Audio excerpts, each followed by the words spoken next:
All a conspiracy. Conspiracy theories abound these days. The Princess of Wales' health. The world controlled by secret societies. Moon landings faked. Strange and inexplicable events are put down to aliens, the military, the enemy, whoever that may be at that time. Some public opinion happily exists in a bubble of conspiracy theories, but most rational, thoughtful people are much more interested in compelling evidence. The resurrection of Jesus from the dead is one of those strange, seemingly inexplicable events.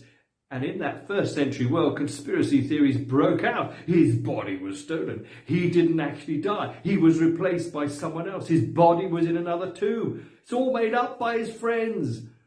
First century people weren't fools. They were like us, minus the tech. They weren't easily taken in. They too were rational people, thoughtful seekers for compelling evidence. At first, the disciples didn't believe their friend Jesus had risen from the dead. They wanted compelling evidence.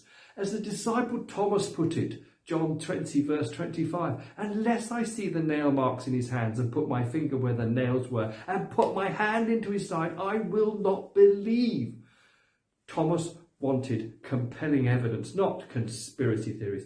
All the disciples spoke boldly about that resurrection till their martyred dying day. They died not for a lie, but for the truth of the compelling evidence they had seen. And that in itself is more evidence that Jesus rose from the dead. Chuck Colson, a former White House aide of US President Nixon, was fully involved in what became known as Watergate, a political cover-up by Nixon and his team of a break-in on their opponent's HQ. Chuck Colson compares what happened afterwards to the resurrection. I know the resurrection is a fact, said Chuck Colson. Watergate proved it to me. How? Because 12 men testified they had seen Jesus raised from the dead. Then they proclaimed that truth for 40 years, never once denying it. Every one was beaten, tortured, stoned and put in prison. They would not have endured that if it weren't true. Watergate embroiled 12 of the most powerful men in the world, and they couldn't keep alive for 3 weeks. You're telling me 12 apostles could keep alive for 40 years?